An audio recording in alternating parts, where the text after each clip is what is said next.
Good morning, and thank you for joining Resilient You with Alicia Pisani on Power 98.5 FM satellite radio. Each week we have guests that talk about topics of resiliency, and this week I am so excited to introduce our special guest. Her name is Briana Kennedy. Briana is a chameleon-like character actress, and if you've seen someone that is playing different characters and you think they've done a wonderful job, I highly encourage you to check her out. She's just amazing. Briana, thanks so much for being on our show. Oh, thank you so much for having me. I'm so happy to be here. Thank you. Now, when I first found out about you, I did a little digging, and I see that you have played a number of different roles, different ethnicities, different characters, different ages, amazing. So why don't you tell our listeners something about yourself? What would you like them to know about Briana Kennedy as an actress? Well, I think what's great is I started out in theater. So I kind of started out, I come from a multiracial background. My mom is Irish, Spanish. My father is Black and Native. So I came into the creative space playing Scout from To Kill a Mockingbird. And shout out to Ron Peluso, who at 7 years old cast me as Scout. And that's a whole fun story of going into that audition and with my mother. And my dad waited in the car, right? Because we just didn't know. And then once I got Scout, my father came and people couldn't believe he was my dad. They thought he was my stepdad. And I was like, no, that's my dad. But I was kind of thrown into this incredibly interesting space. They wrote articles about me. Some people in Minnesota had a problem that a mixed, young actress was playing Scout. A lot of people loved it. So I came into the game in a unique sort of way, right? So playing roles that I maybe stereotypically or phenotype wise wouldn't necessarily be cast as. So that's how I was introduced to the world of acting. And it's interesting because my career has kind of mirrored that in many ways, being able to play different things that maybe I wouldn't normally get to play. So it's been very exciting. Wow, that's amazing, especially in today's world where we see that. Recently, I went to a production. It was a local production. I have a 9-year-old, and my daughter is very dramatic. So I'm trying to get her into something that she can use her skills and see where it goes. Well, anyway, we went to see Annie, and Annie was not redheaded, freckle-faced Annie that I remember. And she was Black, and she was just amazing. And her voice, she was so angelic. And, it was just interesting to see how they really took that, and it was not an issue, right? It was fitting, like she fit the character. And that's one of the things that I noticed when I saw some of what you did. I didn't get to see you in that role when you were young, but that's an amazing story. That's when you were, so that's 7 years ago. So you've been acting for a number of years. A long time. But yeah, starting out in theater, I think that's where the foundation, that's where it was laid, in Twin Cities theater. The theater in Minnesota is amazing. Guthrie Theater, Children's Theater, Great American History Theater. These are all places that I performed in. And that was it for me. And I think I knew at a young age. I started out dancing at 3, but then I got hit with that acting bug. And here we are. Yeah. So you had some experience as a dancer with Pharrell Williams' Happy campaign. Tell us a little bit about that. Well, I got cast in the Happy music video, and that was when I first got to LA, and I did a self-submission. I had no agent, I had no manager, I had nothing. But I was hungry. And so I said, there's a place called Actors Access, and I'm going to self-submit. So I self-submitted, and I ended up getting that. And we shot that at 3 a.m. I remember I had a migraine headache. It was one take. They said, do what you want to do, go crazy in a grocery store. And I said, well, I've always danced in grocery stores anyways. this should be easy. And we did it. So that was just one take that we did. It was amazing. You know, we got the song beforehand and kind of were able to mouth the lyrics. But that was an experience where it was early in my days in LA, and I did some really cool stuff without representation. So timing, maybe having the right look, and it working out. So I'm really proud of that one. You know, that was, and you know, people are like, oh my God, I've seen you in a Happy music video. And I was like, what is it out? And I guess it was playing in Times Square on the big jumbo whatever screen. Jumbotron. Yeah. So exciting. Wonderful, wonderful. So you have a history, theater, acting, you have dancing. Do you think, so you talk about LA. So how did you get to LA first? Sure. How did you get, yeah. Sure. Well, I had kind of been introduced to LA when I was younger. An agent actually came to Kill a Mockingbird. We have a lot of great talent. Josh Hartnett is from Minnesota. We have there's something about Midwest talent, right? We're just, I don't know, we're a little different, right? And so she came in a good way. She was like, we'd love to have you in LA. Come out to LA, come do pilot season. So my family and I, we had never heard of pilot season. We packed up, we went out there for a couple weeks. The irony is I auditioned for Nickelodeon. And that's kind of a full circle because now I work with Nickelodeon quite frequently on a show there, 2 different shows. But anyways, went in and I auditioned for all that. And I didn't get it, but it was an amazing experience. So that was kind of my introduction to Hollywood. I wasn't ready at that time. I'm young. I wanted to live a regular life. I wanted to, you know, finish grade school, high school, college. And then I said, you know what, as I continued on, I was like, I really love this. This keeps gnawing at me, this thing. So I just steadily worked. I had a great college experience and I saved money. My mom had moved to Vegas and I saved maybe $4,000, which is nothing. And I moved to LA and my first apartment was a studio apartment, 250 square feet, had a job as a server, and there's the story. So I was in LA for 10 very, very long years, but it was just, I knew nobody. I had no connections. I just had the dream. I had the calling and I showed up starting day one with the grind of navigating the freeways and getting on Actors Access. And it took me 2 years to actually get an agent. So all that time I was just hustling and trying to be seen and I guess network, and I'm not the greatest networker, but I did okay a little bit, you know, but that's how I got to LA. It was a long journey, but I didn't know any other way to do it. I wasn't ready early on in my life. I think it would have destroyed me in many ways.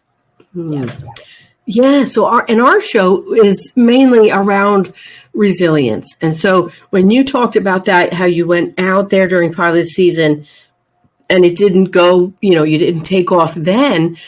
That's interesting because you seem to have some resilience. It didn't stop you or, you know, hold you back, right? You decided to be strong and go on a different path because that felt right to you. So that must be something that is there within you, do you think? Absolutely. Absolutely. I think that when you start off young doing this, you either get a thick skin or you don't when you're auditioning. I mean, it's 90 to 95% rejection all the time. So I'm very comfortable with that. Doesn't mean it doesn't hurt, but you kind of are like, well, this is what it is. And I've had some really great wins along my journey that makes me go, okay, I think this is what I'm supposed to be doing. But it certainly is a career where you have to have that thick skin. You have to be resilient. You have to believe in yourself and kind of just keep moving forward. But the rejection is a lot of it.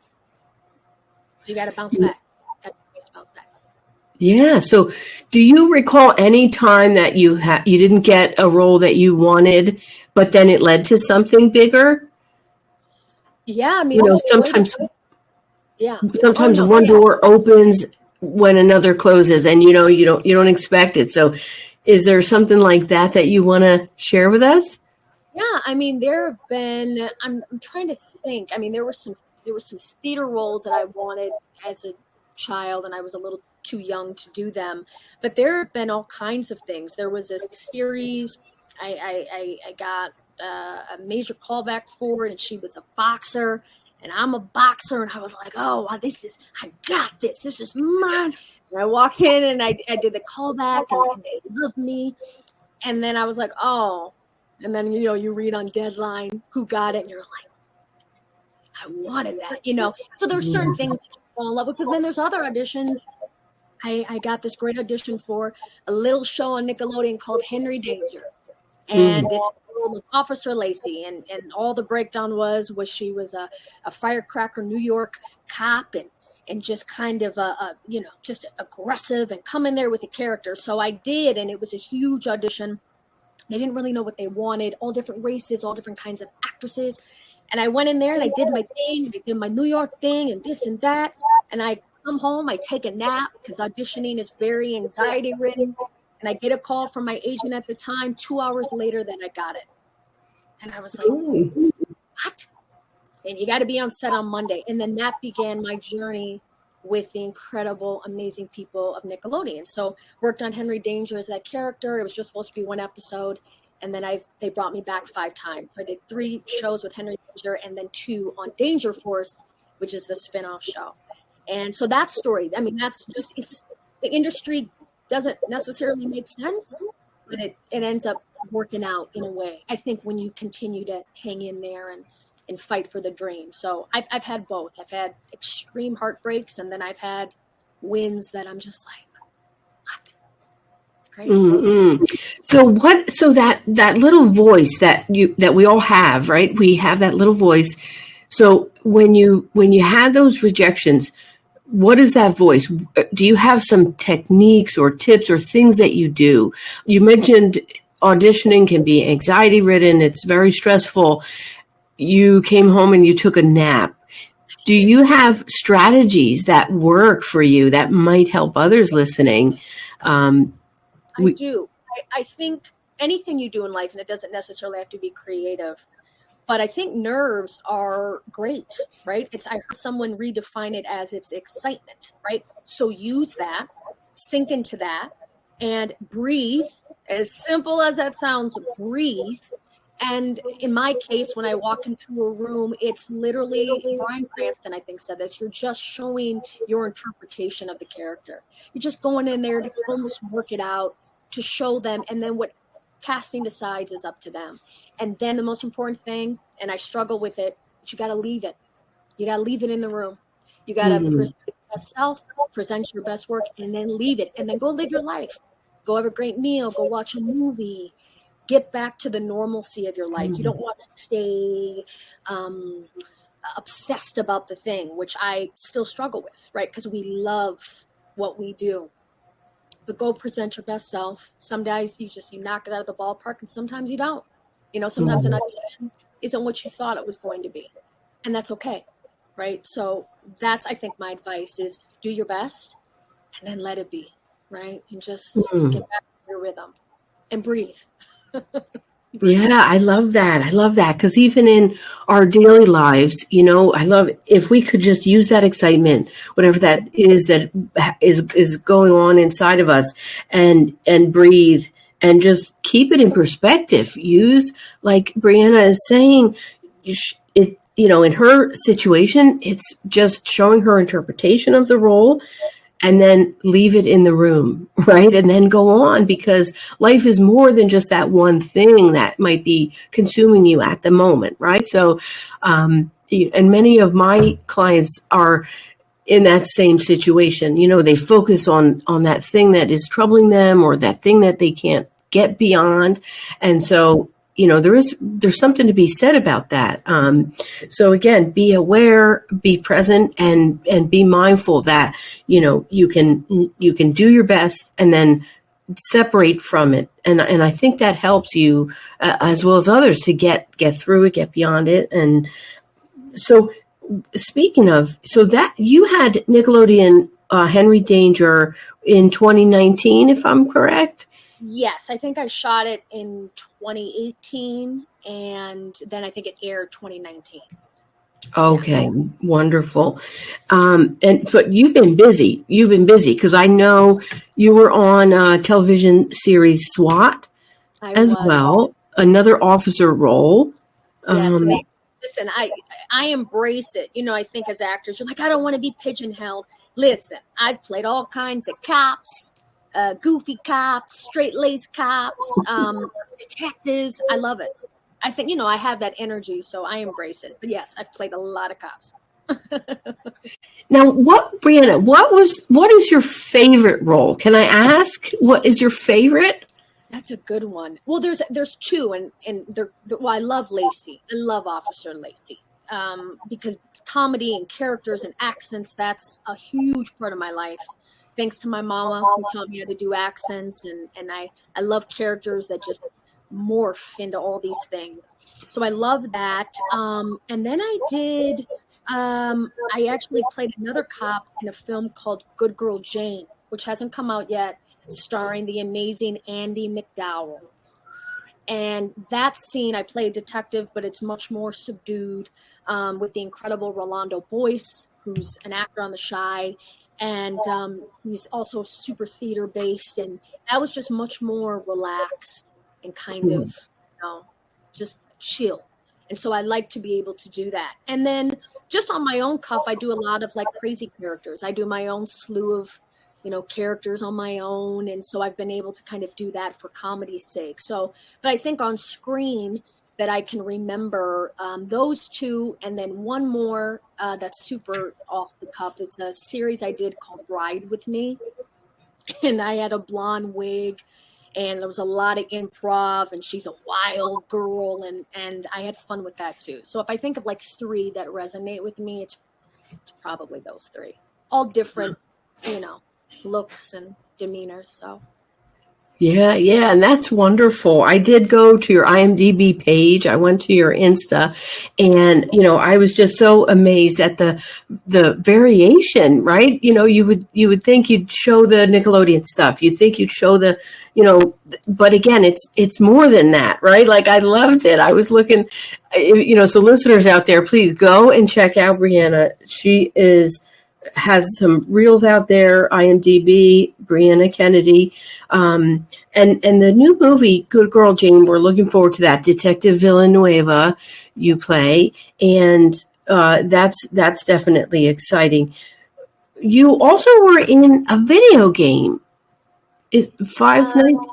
at Freddy's, yeah. So voiceover. So that's a whole other part of my life. I have been doing voiceovers for years, and that was the self-submission, and I got it. So I just recorded it in my apartment, and I had no idea what a big franchise that was. I'm not a huge video game person, but when I looked it up, I was like, wow, this is huge. This is massive. And so then to hear myself in the video game was amazing.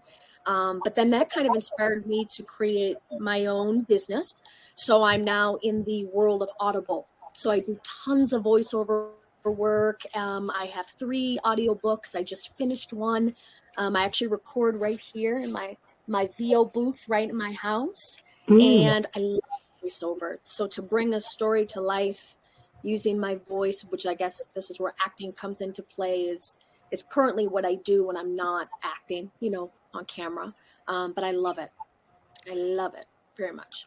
Wonderful. Well, that's good to know because I am working on a memoir. I have my book of my life story, which, I don't know if you can play younger ages as well, but that's how the book is written. But I think that your voice is fantastic when we spoke. Yeah. Thank you. Now you have a face to match the voice, right? We love it. It's perfect. Thank you. Well, so what do you think you want to tell young actors out there? Do you have advice for the younger generation? I think it's always tough when we're trying to do something that a small percentage seems to do at a high level, right? And so it can get murky where you're like, I want this thing. And so I always say you're going to have many more people tell you that you can't do something, right? That's family, that's friends, that's your partner. But you will have a small pocket that supports you. And even if you don't, if you believe you're born to do something, I say go for it. You don't know how it's going to work out, but that's not the point. The point is to walk that journey, right? And to have kind of that Paulo Coelho alchemist journey where you're having the experiences to see how it plays out. And so my advice is I want people to go for it, whatever your dreams are. And I think in that you're staying true to yourself. You're not sabotaging yourself. You're not betraying yourself. And that's the one thing I can say about this journey, as difficult as it has been, I stayed true to myself, and I've wanted to do this thing since I was 7 years old.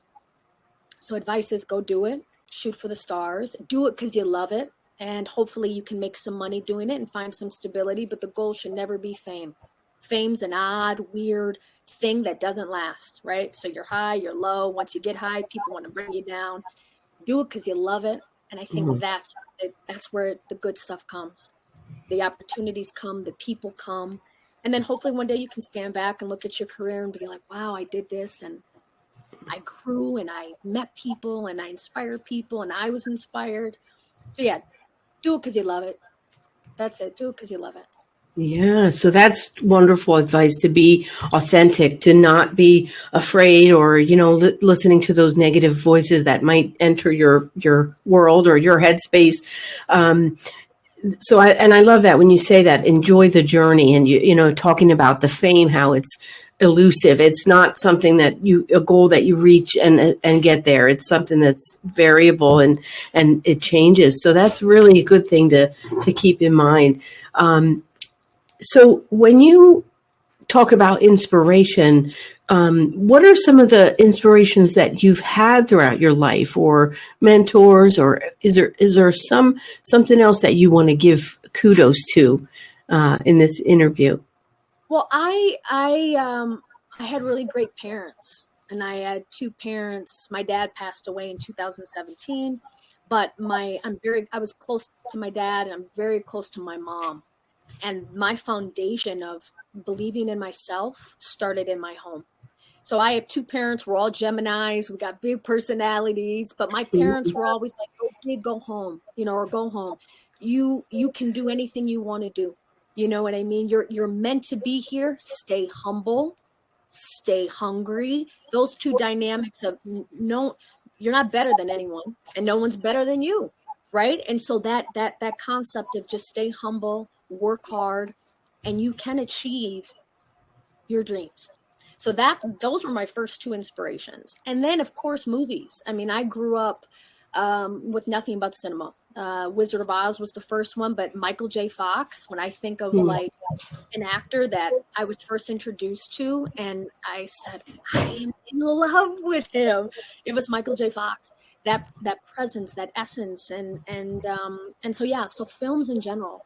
Films, that's all we did, and we watched all kinds of movies and documentaries, and so doing that, the arts, that was it for me, and so then, as I go on in life happening to me or for me, I guess that they say, that inspires me.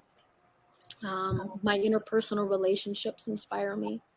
So, I think I pull from like all facets of life, that are well known, people that are just in my life, that kind of keep me going. So yeah.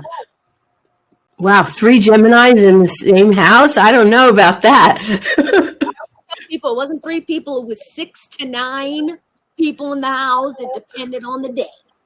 Okay. They were all like in the same time. So it's like a couple days apart. It's crazy. Oh, wow. So I'm sorry about your dad. I know that, it's sad when our parents or family members leave us too soon. And you said 2017. So that was before you had some of these major roles, before you went out to LA. So how about that, dealing with that grief? Did that propel you forward in any kind of a... Yeah, I think grief it's all shocking. My father's death was super shocking. I got a phone call and he was in a car accident, and I talked to him on a Tuesday and he was gone on a Friday. He hit black ice in Minnesota and he flew off a bridge and died instantly. And my dad was a bigger than life 6'2", likable Gemini. You know what I mean?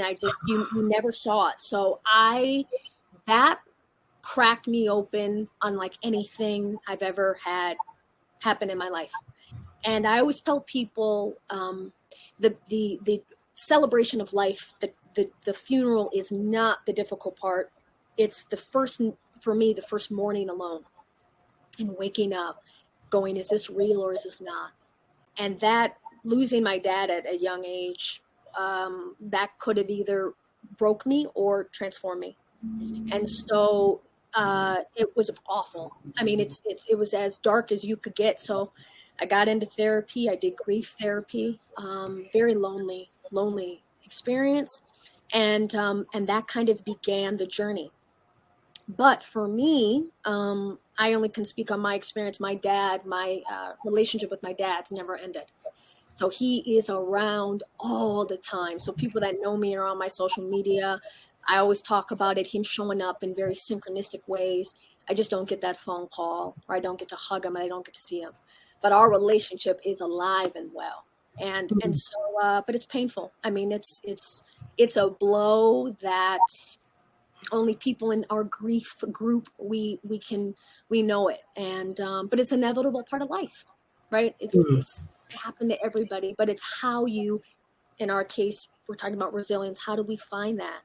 How do we find that kind of code of conduct to pick ourselves up and walk through the grief and make room for it? So, yeah. Well, Briana, you don't know, we have more in common than you realize.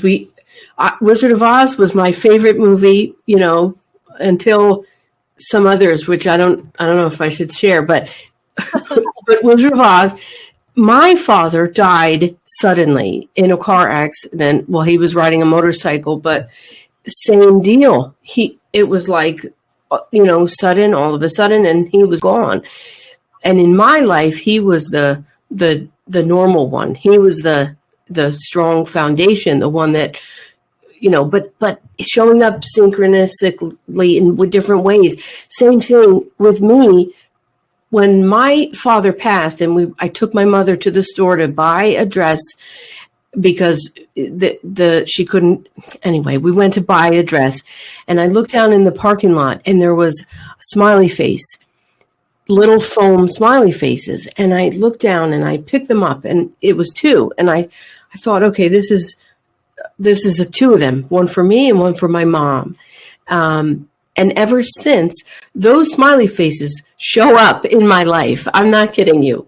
If I'm doing something that I'm struggling with, I don't want to do it or something, and I just decide I'm going to trudge forward and do it anyway, the smiley face will appear, whether it's on a truck down the highway, in the clouds, some crazy thing.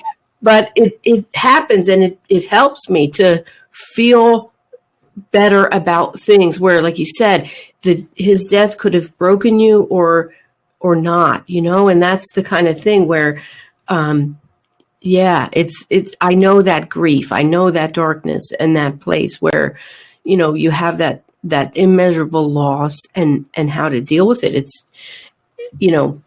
my father's husband actually passed away in September, and so we're kind of dealing with some of that. And when he passed away, I didn't realize how I would feel again, the loss I had with my own father. So the way I processed his passing was to go to my father's grave, spend that time, went to the park we used to go to. It was really uplifting. I mean, it sounds simple and but it really helped soothe my soul through it. Yes. Well, I'm so sorry you've had, two losses, but I'm so happy to hear that you're having that communication from the other side. Because, again, not pushing my beliefs on anyone else, it isn't heebie-jeebie. And there's something so comforting to know that this physical body isn't it. right? There's more on the other side. And only my dad, little did I know, he'd teach me that. He taught me how to process loss, but then to know that that communication is there. So I'm so happy that you have that experience and that you recognize, well, that's Pops. That's Dad showing up with the smiley face. It's Right. exciting. I love it. Right. I love And he was a real detective in life. So it. I love that. It's extra kinship here. It's you extra. know, I love it. exactly. Wow. So what do you, okay, so now, Briana, what do you want to do going forward? It's a new year, 2023 is upon us. What's on your mind? What do you have as a goal? Well, just, on a human level, I think, when we kind of had our interview and we were talking before, and I was looking at some of, the topics that we were talking about, and interpersonally, I'm really working on, finding that equanimity and that balance. And one of the things I've discovered that I've done this year, and it's for the better, is knowing that you don't have to react to everything, right? And, being a Gemini, I have two sides, and, there's a lot going on. So there was, some things that happened this year that I wanted to jump out of my spirit about, and I chose not to do that. And that was the best choice. That was such a good choice for me. So doing more of that, enjoying people and experiences more. Trying to think what else. I'm big on self-care. So continuing that, meditation, working out, just taking good care of myself so I can be better for other people. So just on a personal thing, I think doing that, doing more reading. I love me an audiobook. I work in that world, but I just discovered a great bookstore by my house, doing more reading. And then on a creative tip, just continuing to grow. I have some really exciting projects coming up in 2023. They're not finalized yet, but possibly being able to go back to the Midwest and shoot something. And I'm really excited about that. More stuff in LA, and then building my voiceover business and continuing to do that for 2023. So yeah, just kind of the basics of creativity and then just regular me. And we'll see. So that's great. A balance between creativity and those, aesthetic things that help keep us whole.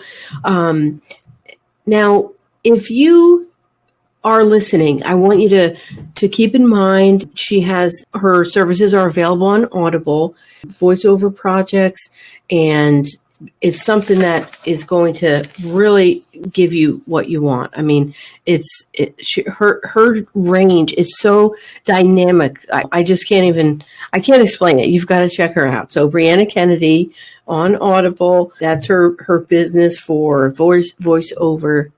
So it's audiobooks. I do a lot of wonderful audiobooks. I just did a children's audiobook that's set in Africa. And then I'm the voice of, they're called Into the Madness series. So it's like a romance. It's more adult themed, romantic. So I do audiobooks and I bring to life your story as best as I can. And, again, I'm kind of the queen of accents. So I think that's why I've been able to really kind of soar in this industry, is doing different accents and that sort of thing. But an audiobook narrator is the title that I have.